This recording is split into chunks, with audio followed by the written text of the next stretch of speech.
I told you a couple of weeks ago that the thematic verse or verses for the whole book is Ecclesiastes 1, 2, and 3. And the conclusion comes in verse 2, and the driving question comes in verse 3. That's just the way the preacher chose to write this. The question is, what does man gain by all the toil at which he toils under the sun? So gain is a term only found in the Old Testament, here in the book of Ecclesiastes. It's just a business term. It could mean profit or advantage, what accrues to you, what do you benefit, how do you come out ahead. We talked about the word toil. It shows up over and over and over again in Ecclesiastes, and it doesn't only refer to your career.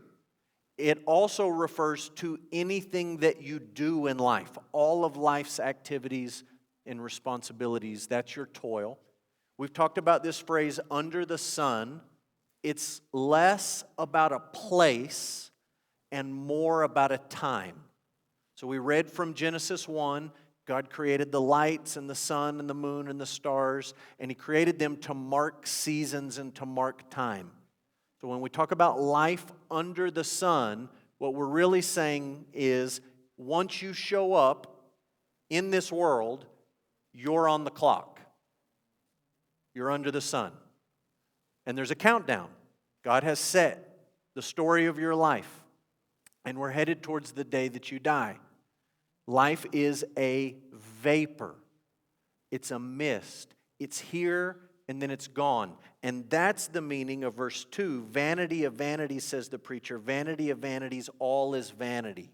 Literally, smoke, smoke, it's all smoke. Mist, mist, we're just a mist. Vapor, vapor, we are just a vapor. We're here and then we're gone. So we're talking about time in this book, our time under the sun. So our passage tonight is Ecclesiastes chapter 3, verse 1 to 22, the whole chapter. I'll start with a quote from Dwayne Garrett, my Old Testament professor from Southern Seminary. He says, "This text is a masterpiece of wisdom poetry." And really what he's talking about is Ecclesiastes chapter 3, verse 2 to 8. One commentator that I read this week, not Dr. Garrett, said that this is the most famous passage in Ecclesiastes. Another commentator said this is the most preached on passage in Ecclesiastes. And I would add, it's the most sung passage in Ecclesiastes. Ideas and concepts that you find here in chapter 3. The word time shows up in our passage 28 times. 28 times. It might be an important word. 28 times. Repetition tells you something, especially in poetry. The key verse, if you like to circle verses, we're going to build towards this, is Ecclesiastes 3:14. That's the center of the whole passage, the center of the whole chapter. So here's the big idea as we jump in. God is sovereign over time. He's the creator of time. He rules over time. He is eternal. He's not bound by time. We are under the sun. Our lives are a mist of vapor. God does not have that experience.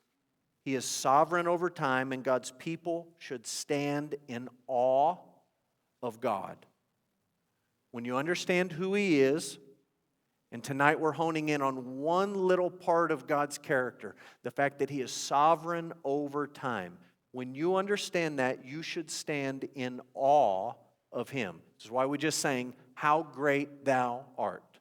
You should stand in awe of God. Now, before we read, let's just acknowledge people on the earth don't stand in awe of God. They don't. People on the earth, many of them don't believe that there is a God. Or they believe that there are many gods and they're just sort of all equal. Many people on the earth are angry at God. They don't stand in awe of Him, but they are angry at Him and they hold Him in contempt for something that has happened or something that has not happened in their life. That is not standing in awe of God. Many people, are you ready for this one? Many people in this world who sit in church services on Sunday morning or gasp church services on a Wednesday night do not stand in awe of God. They only want to use God for their own purposes. They approach God as if He exists only to do what they want Him to do in their life. And if He doesn't do that, they revert back to the previous category I just talked about. They hold Him in contempt, and they're angry with Him, and they're bitter towards Him because of what He has done or He has not done. The wisdom of this passage says that God is sovereign over time, and we ought to stand in awe of Him. So let's read the first 8 verses. Ecclesiastes 3:1. For everything there is a season, and a time for every matter under heaven. A time to be born, and a time to die. A time to plant, and a time to pluck up what is planted. A time to kill, and a time to heal. A time to break down, and a time to build up. A time to weep, and a time to laugh. A time to mourn, and a time to dance. A time to cast away stones, and a time to gather stones together. A time to embrace, and a time to refrain from embracing. A time to seek, and a time to lose. A time to keep, and a time to cast away. A time to tear, and a time to sow. A time to keep silence, and a time to speak. A time to love, and a time to hate. A time for war, and a time for peace. Let's start with this observation. The preacher frames this poem not under the sun, but under heaven. Remember, the driving question of the book is, what does man gain for all of his toil under the sun? Here, he uses a slightly different phrase, and I think it's intentional, and I think he's going to revert back to under the sun later in chapter 3. But right here, the question is, for everything there is a season, and there is a time for every matter under heaven. And I think that by bringing in heaven instead of under the sun, the preacher intends for us to factor God into what we're about to read. About there's a time for all of these things. Heaven has something to do with all of these times. And as we get past the poem in just a little while, that becomes even more clear how heaven, that is, how God relates to us in this issue of time. So the poem starts in verse 2, and it runs to verse 8, and it contains 28 statements about time. 14 of them are positive, and 14 of them are negative. 28 statements, 14 positive, 14 negative. There's a lot of ways you can sort this out in thinking about the importance of the numbers here. I just want to begin to think with you about clues, literary clues, poetic clues that help us understand how we ought to think about this poem. The number 28, which is 7 times 4. If you've been with us in Revelation, you know that 7 in the Jewish mind is a complete number. You also know that 4 in the Jewish mind is a complete number. So you have 7 times 4 is 28. That's a very complete number. And the use of merism indicate that the preacher is writing about the totality of life. So we're not going to get super specific on all these different times. Most of them are pretty obvious. Some of them are a little bit more obscure. We're just going to focus on the big picture, because in giving us 7 4s or 4 7s, this double 14, he's describing the entirety of human life and existence. And the poetic device where he talks about being born and dying is a merism. And it really includes everything in between you being born and dying. It doesn't just include being born and dying. It includes everything in the middle of that. So we use this poetic device all the time when we're talking. And we understand what it means intuitively. Let me give you an example. The Dallas Cowboys this week are searching high and low for somebody who can make a field goal. You understand what that expression means? I looked high and low. Well, it doesn't mean you only looked high and then you looked low and you didn't look in the middle. It means I looked everywhere. Okay, that's what the phrase, the idiom, the merism, the poetic device means. And the preacher is using that to great effect to describe the totality of life. There is a time for everything that we experience in our lives. Clue number 2. Most of the examples in this poem emphasize our connectedness to other people. God created human beings to be relational. And this idea that we're created to relate to other people, to be connected to other people, is closely connected to how we experience time. If I asked you to think about the time in your life when you were growing up, there would be a certain group of people that came to your mind. Mom, dad, brothers, siblings, maybe grandma, maybe grandpa. You would think about a certain group of people. If I asked you to talk about your high school days, you would think about your high school friends. Maybe you would think about high school teachers, people that you're connected to. If I said, tell me about your time in college or your time when you lived out of Odessa or whatever time, the time when you were working, your career, your mind would go towards people, human beings that you were connected to. And many of these things listed in verse 2 down to verse 8 have something to do with our relationships with other people. So it's just an important thing to note as we try to make sense of this. You've heard the meme or you've seen the meme. The more I'm around people, the more I understand why Noah took mostly animals on the ark.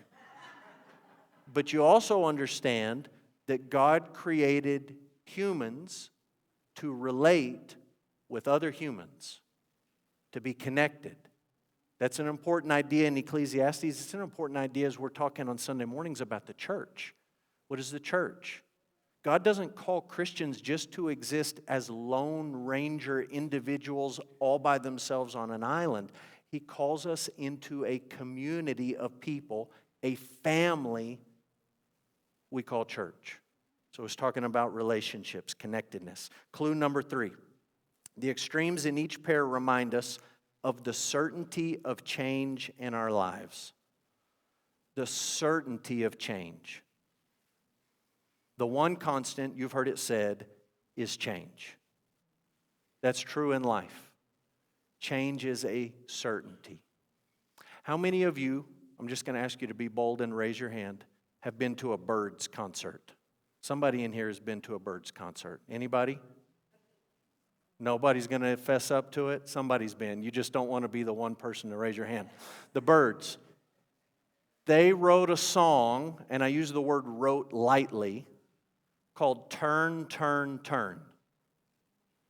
All they did is they took Ecclesiastes 3, 2 to 8,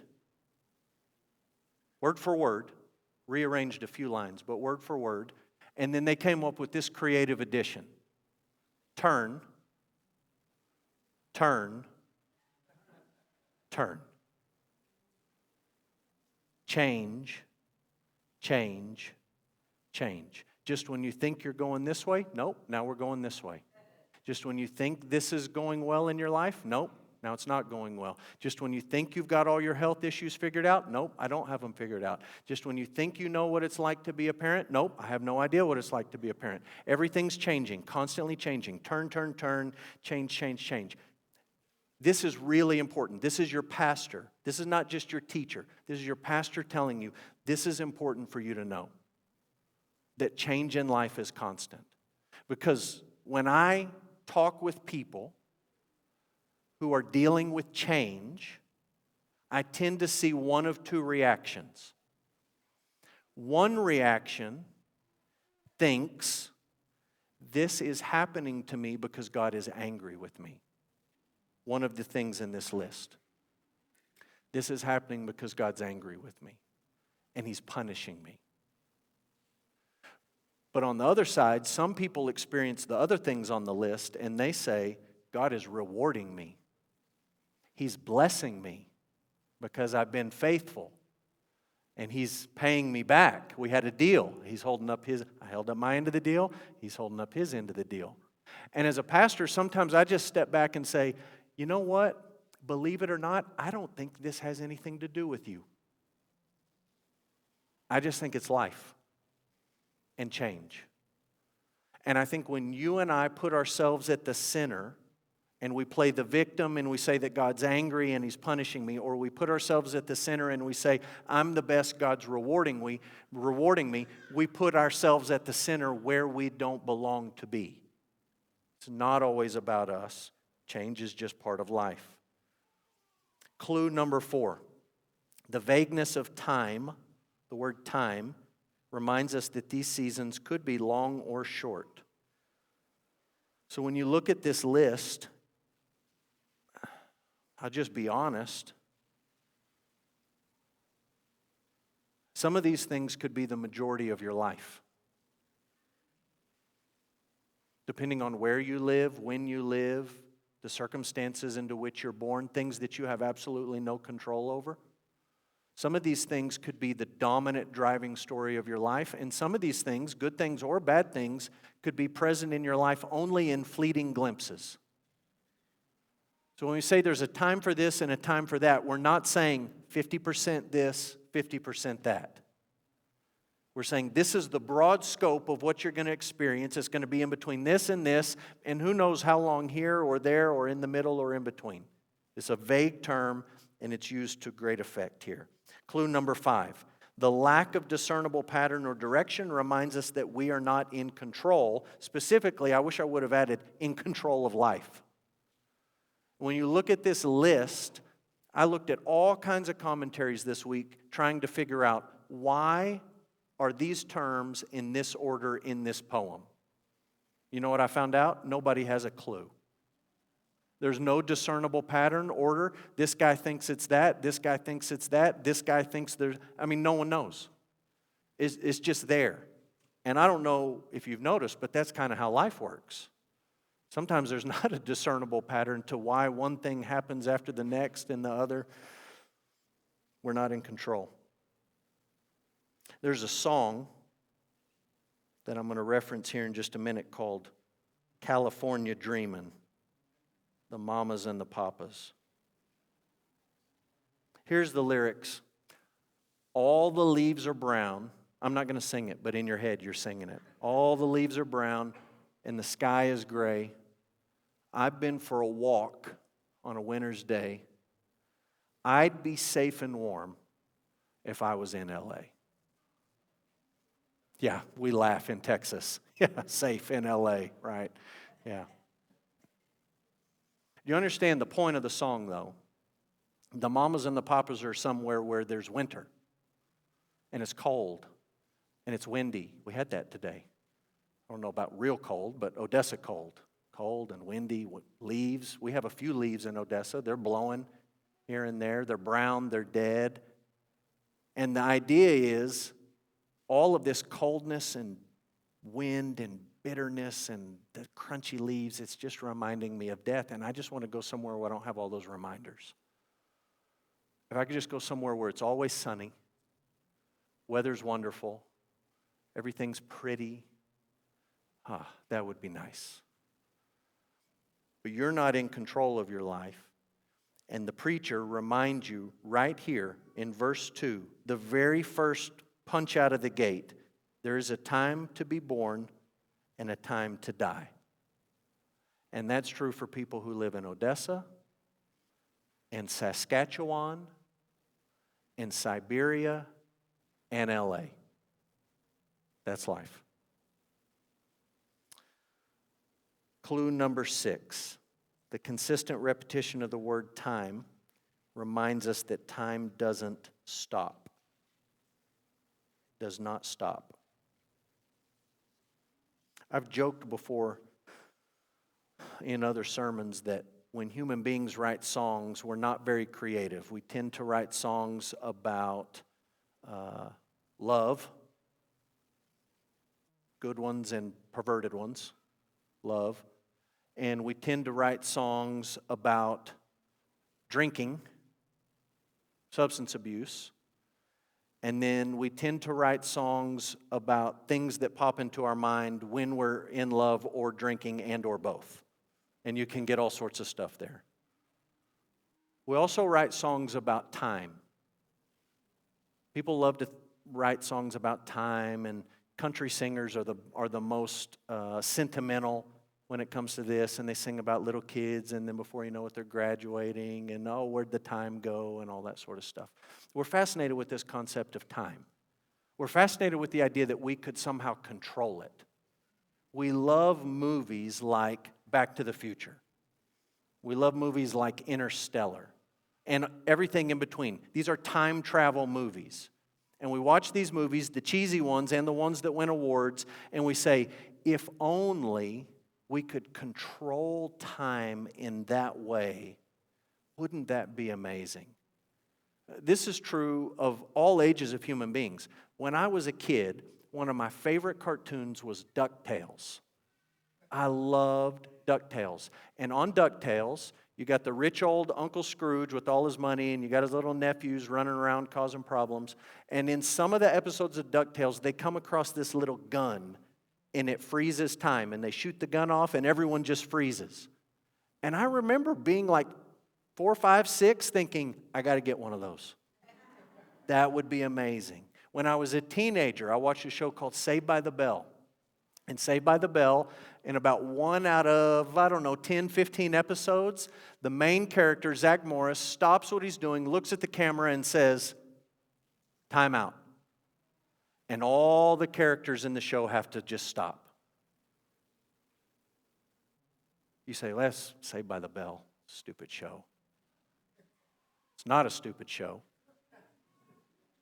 And if you get on social media and you just scroll for about 10 minutes, you'll see people posting pictures of their babies, their kids, their grandkids, and they will say things like, be still my heart. I want it to stop right here. Or, make time stand still. I just want to freeze this moment, whatever the little caption might be. But people have this understanding, I just want to stop it. I just want to pause it and control it. And when you read this poem, and there's all of this repetition, time, 28 times time, we're reminded that it doesn't stop. I can't stop it, and you can't stop it. Time just rolls on. You're not going to stop it. You're living under the sun. Your life is a mist, and it's a vapor. So there's a time for all of these things under heaven. Now let's just step back for a second, and let's get our bearings in this passage. Okay, I want you to think with me about the structure of chapter 3. In verse 1, you have a thesis. Chapter 3, verse 1. The thesis is, for everything there's a season and a time for every matter under heaven. Then in verse 2 to 8, you have a poem. And the poem is just exploring this, thinking about the totality of life and how time works and how we experience it. In verse 9, which we're about to come to, there's a question. And it's going to sound very similar to the question we read in chapter 1, verse 3. But then there's going to be an answer that sounds a lot different than what we read in chapter 1. So let's read this next section, Ecclesiastes 3, 9 to 15. What gain has the worker from his toil? Remember what the question is in chapter 1, verse 3? What does man gain from all of his toil under the sun? This is a little bit different, right? The question here is, what gain has the worker from his toil? No mention of under the sun, but gain and toil show up. What gain has the worker from his toil? I have seen the business that God has given to the children of man to be busy with. He has made everything beautiful in its time. We just sang that on repeat. He has made everything beautiful in its time. Also, He has put eternity into man's heart, yet so that he can't find out what God has done from the beginning to the end. I perceived that there is nothing better for them, than to be joyful and do good as long as they live. Also, that everyone should eat, drink, and take pleasure in all his toil. This is God's gift to man. I perceived that whatever God does endures forever. Nothing can be added to it, nor anything taken from it. God has done it so that people fear before him. That which is has already been. That which is to be already has been. And God seeks what has been driven away. So, I told you week 1 that I think the translation of Hebel, smoke, as vanity is overly pessimistic. It's adding interpretation to the translation of the world. I think it's too negative for the book as a whole. And I'm about to show you a quote. I do this with fear and trembling. Listen carefully. I'm about to show you a quote I disagree with from a book that I love. You know, you can do that when it's not the Bible. With the Bible, that's what you get. With any other book, including books I write, Corey writes, you can say, I like this, I don't like that. So I'm telling you, I love this book. I've quoted it approvingly. This is an example where I think a commentator is too negative about Ecclesiastes. This is David Gibson, and he's talking about verse 9. What gain has the worker from his toil? And he's trying to connect it back to chapter 1. He's trying to say it's the same question, and this is what he says. Notice how the preacher follows the poetry in verse 9. The poetry is 2 to 8, and verse 9 follows. This is the most powerful of sucker punches. There's a time for everything. Life is a lyrical arrangement of good and bad, relational complexity, and nuanced subtleties. I'm good with that. And at the end of it, you go in a box in the cold, hard ground. What have you gained after living all the seasons of life? Nothing. You're dead. That's too much for me. If you want to take that commentary and slap it on chapter 1, I'm right there with you. That's the logic in chapter 1. That's the argument. I don't think that's the argument here in the middle of chapter 3. I don't think that's what he's saying. He's asking a similar question. The preacher is, what gain do we have from our toil? But the poem above wasn't toil under the sun, it was under heaven. And here, there's no mention of under the sun yet. It's only what gain has the worker from his toil. So let's try to make sense of this. Notice the words, and we've been talking about this, gain and toil. Gain and toil. You're supposed to think about chapter 1, verse 3, but you're also supposed to notice that something's missing and that this question is slightly different. So how do we make sense of this question? There's a couple of things we need to know and a couple of things we need to do. Number one, we need to know that God makes everything beautiful in its time. God makes everything beautiful in its time. This is really freeing for you as a Christian. This is how you get free of that mindset that says something has changed in my life and God is either punishing me or rewarding me. How do you break free from that? You step back and you say, okay, there is a God in heaven, and He's sovereign over all things, and He makes all of life beautiful in its time. He knows what He's doing, and He has a purpose. He is sovereign over my experience of time. This is one of the things Jesus was trying to say in the Gospel of Matthew. We'll put Matthew 10, 29, and 30 up. Are not 2 sparrows sold for a penny, and not one of them will fall to the ground apart from your Father? Not one of them will die. There's a time for the sparrow to die. There's a time for that, and God knows it. And it won't happen apart from His sovereignty and His knowledge and His control. That's a freeing truth. It's why people wrote these words. Why should I feel discouraged? Why should the shadows come? Why should my heart feel lonely and long for heaven and home when Jesus is my portion? A constant friend is He. His eyes on the sparrow. And I know He watches over me.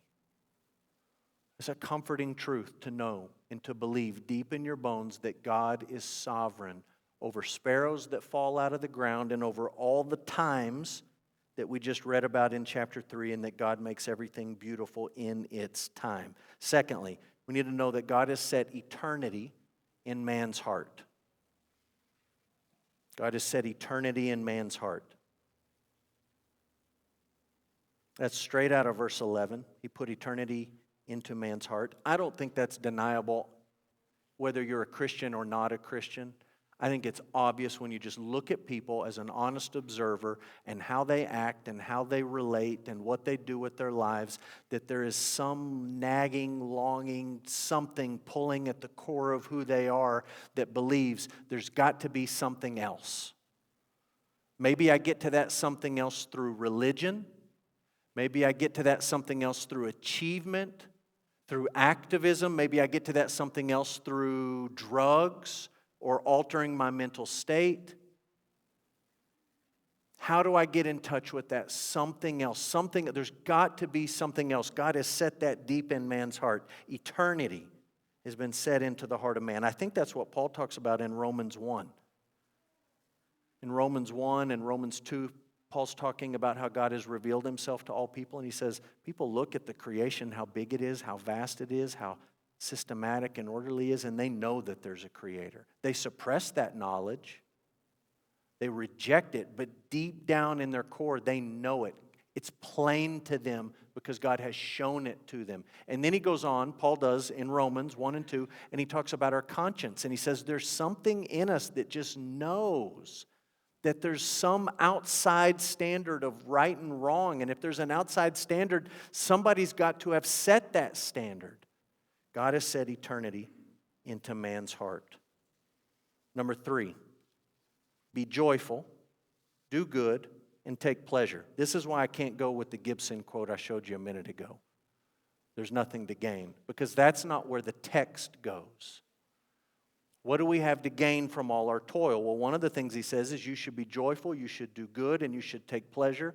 This is God's gift to man. Verse 13, this is God's gift to you, that you be a joyful person, you take pleasure in life. God has given this gift to you. When you don't factor God into your thinking, your toil is just a burden.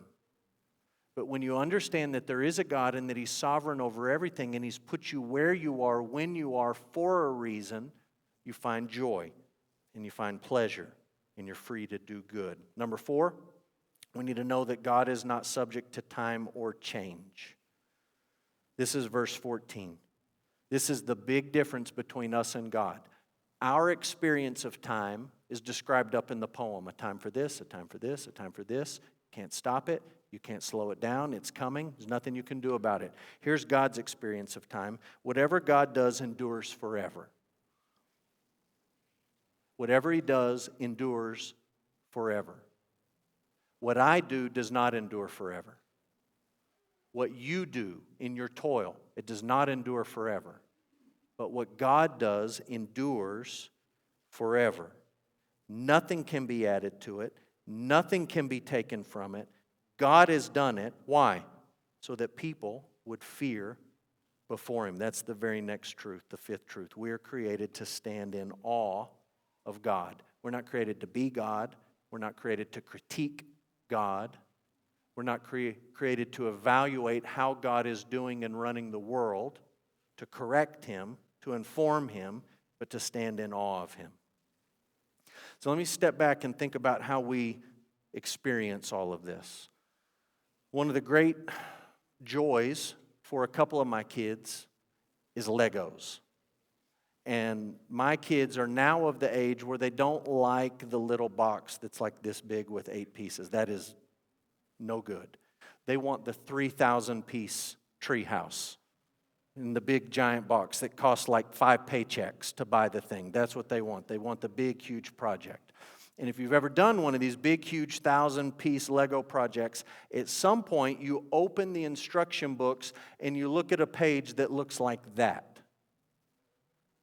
And there's a reason that the box says, you know what, this is for 16 plus. The reason is your 5-year-old is going to look at step 95. That's 95 steps into the thing and say, no, this is not a treehouse. I don't know what this is, but it's not a treehouse. This is ridiculous. Why? I'm on step 95. I don't have a treehouse yet. But you got to do that to lay a foundation. You got to build this piece so you can add it on top later. And if you follow the instructions, when you get all the way to the end, you realize, oh, that's why we did that on step 95. Or you realize, oh, I had that brick in one spot over just too far, one dot in step 95. Now the whole thing won't work. One little thing was out of place. Listen, in your life, as you experience time, some things are going to feel out of place. And you're just going to say to yourself, this doesn't go here in my life. I don't want this here. I don't want step 95. I want to skip to 107. I want to skip the next 10 steps. I don't want to do this. And there's going to be things that happen in your life where you feel like this is out of time. It's what you wanted, but it's too late or it's too early, and it's just not going to be quite right. But here's the thing about life. You don't have the whole Lego instruction book for your life. You don't even see the whole finished product clearly on the outside of what God's doing in your life. That's why we're called to be people of faith. It's because God is sovereign over time, and we most certainly are not. So it's okay if you don't understand what God is doing in your life at step 95, and if it feels out of place or if it feels out of time, if it doesn't feel quite right. What you're called to do is to trust that God is sovereign over time, and to fear Him, and to stand in awe of Him. So let me give you a quote from David Gibson. This one I like. I couldn't fit all this on your notes, so some of this is on your notes. It's all up on the screen. Plenty of my children's frustrations are because my wife and I see a bigger picture than they do, and we're often working towards goals they cannot really understand. That's why you can't have cupcakes for breakfast. Kids don't understand that. I like cupcakes. Why can't I have cupcakes? No, you can't have cupcakes. You got to have eggs. You need the protein. You don't need 8,000 grams of sugar to start the day. You don't need that. They're frustrated. All grown-ups are like children when it comes to our own lives and God's ordering of them. Part of being wise in this world is learning to accept that we have only very limited access to the big picture. That's the takeaway from this middle section. We've dealt with the poem. We're dealing with 9 to 15. What gain has the worker from his toil? Well, it's not just you're dead and in a box. It's God has given a gift to you. He set eternity in your heart, and He wants you to find joy and pleasure in your toil, and He wants you to stand in awe of Him. He doesn't want you to try to control everything in life, including time, but He wants you to trust that He's in control, that He's done things that will endure forever. Nothing can be added to it. Nothing can be taken from it, and He's done it so that you stand in awe of Him. Here's a formula for spiritual growth, just very simple. How do I grow spiritually? Number one, I realize I'm not in control. And number two, I realize that God's sovereign over everything. Humble yourself and stand in awe of God. That's a pretty good formula for spiritual growth. Let's read the last section. For those of you who are just a little bit too cheery, we're about to help deal with that. This is Ecclesiastes after all. It's not Philippians 4:13. Ecclesiastes 3:16. Moreover, I saw under the sun that in the place of justice, even there was wickedness, and in the place of righteousness, even there was wickedness. I said in my heart, God will judge the righteous and the wicked, for there is a time, that word's important in verse 17, time. That word time connects this last section with what we've just read. This goes together. There's a time for every matter and every work. I said in my heart with regard to the children of man that God is testing them, that they may see that they themselves are but beasts. For what happens to the children of man and what happens to the beast is the same. As one dies, so dies the other. They all have the same breath, and man has no advantage over the beast, for all is vanity. It's all smoke. It's all Hebel. All go to one place. All are from the dust, and to dust all return. Who knows whether the spirit of man goes upward and the spirit of the beast goes down into the earth? So I saw that there is nothing better that a man should rejoice in his work, for that is his lot. Who can bring him to see what will be after him? All right, let's make sense of this last section. I think this is beautiful writing. And I think the preacher refuses to be optimistic or pessimistic. He refuses to fall into optimism or pessimism, and he threads the needle with realism. I don't think it's pessimistic. I think it feels pessimistic to us because we live in a Pollyanna culture. And we don't like to think about any of this stuff any of the time. So it feels negative, it feels like a downer, it feels pessimistic, but I don't think it is because of what we've read in the poem, what we've read in verse 9 to 15, and what you see in verse 22, the conclusion. It's not pessimistic, it is realistic. It is realistic. So let's talk about this last section. Wickedness and injustice are always going to be part of life under the sun. You should just bake that into your expectations. This side of eternity, as we experience time, there will be wickedness, there will be injustice, there will be corruption, there will be sin. Secondly, God has set a time to judge the righteous and the wicked. That's Ecclesiastes 3, verse 17. God will judge the righteous and the wicked, for there's a time for every matter and for every work. There's a time set for judgment. Didn't we see that at the very end of Ecclesiastes on the very first week? We looked at Ecclesiastes 12.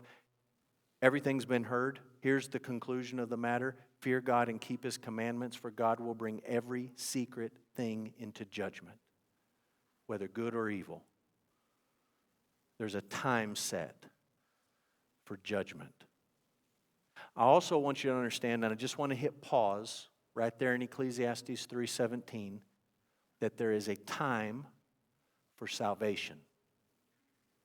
There's a time for judgment, and there's a time for salvation. And Ecclesiastes is not the last book in the Bible. So let me just reference some of these verses that are on your notes, and I didn't put on this particular slide.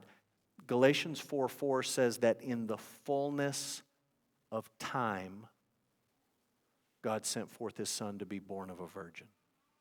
At the fullness of time, at the perfect appointed time.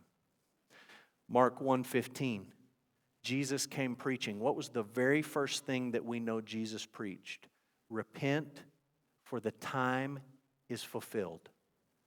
The kingdom of God is at hand. The time had come. What do you read in John 7:30? It says that they tried to kill Jesus, but Jesus snuck away and they weren't able to kill Him. Why? It's because His hour had not yet come. It was not time for Him to die. Matthew 26:18, the night before Jesus was crucified, Jesus said, "My time has come." Now the time has come. It's a time to be born. It's a time to preach. There's a time to escape the Jews who are trying to kill you. Then there's a time to die. And in Romans 5:6, Paul says, at just the right time, just the right time, Christ died for the ungodly. God showed His love for us in that while we were still sinners, Christ died for us. Romans 5:8, Romans 5:6, it happened at just the right time. Acts 1:6, the disciples are ecstatic. Jesus has died and now He's alive, and they say, at this time will you restore the kingdom? Is it the time? It wasn't the time.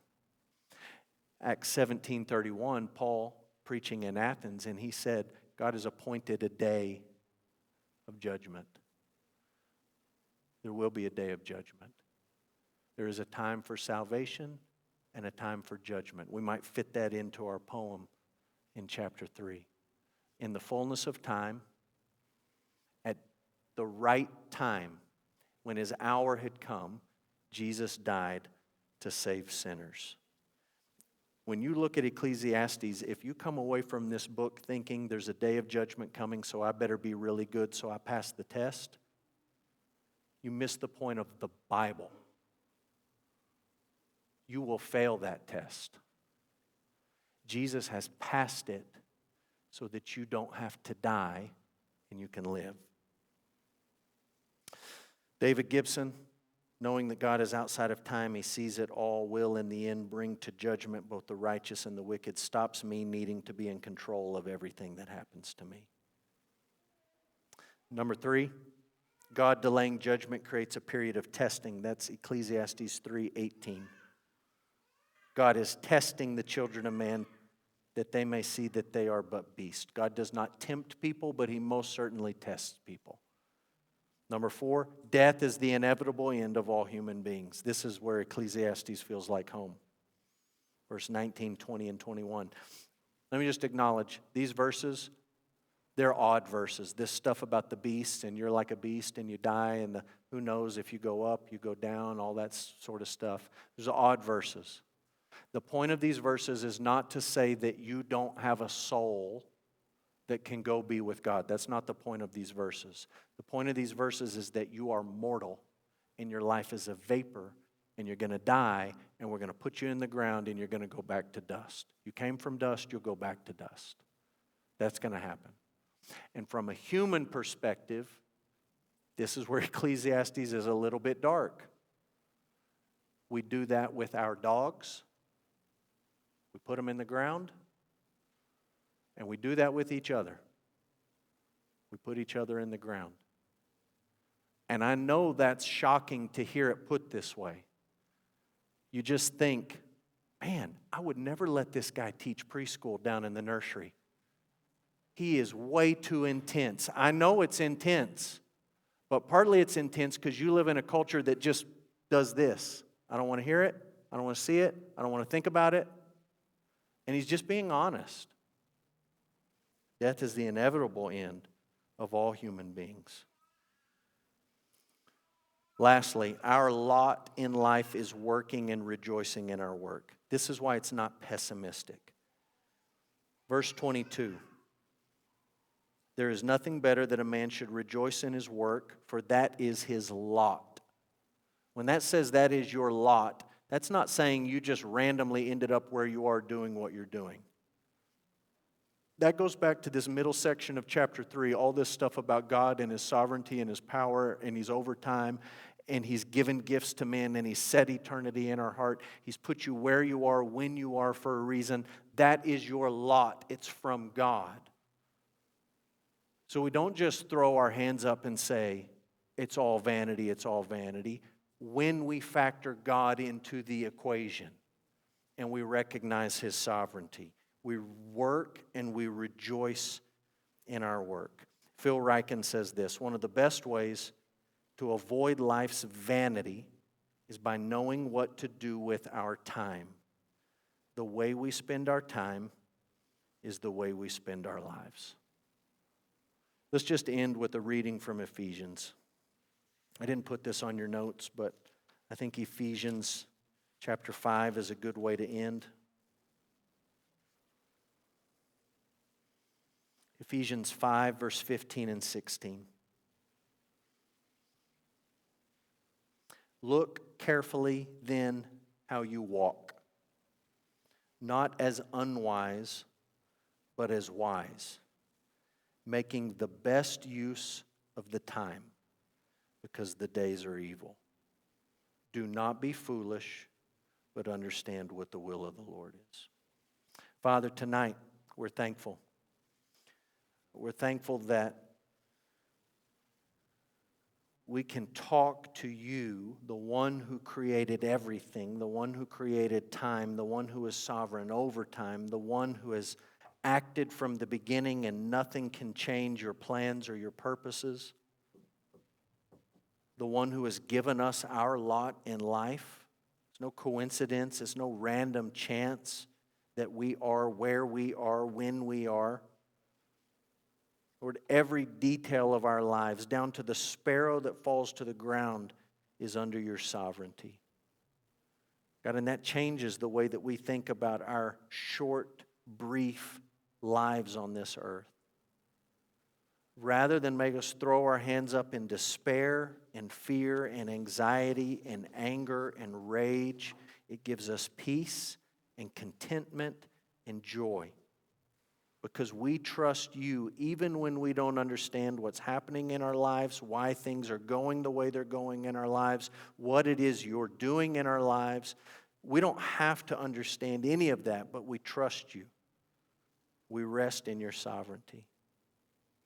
Father, I pray for these people in this room, for the changes that they will experience in their life over the next year. Lord, we know that that will happen. And as we walk through those experiences of change, we pray that we would be people who stand in awe of you. Not who question you, not who doubt you, not who try to correct you or advise you, but we simply stand in awe of you and we recognize your sovereignty over all things. Lord, we want to end doing that tonight. We just want to sing about your greatness and your glory and your wonder. So be honored as we sing. We do it in Jesus' name. Amen.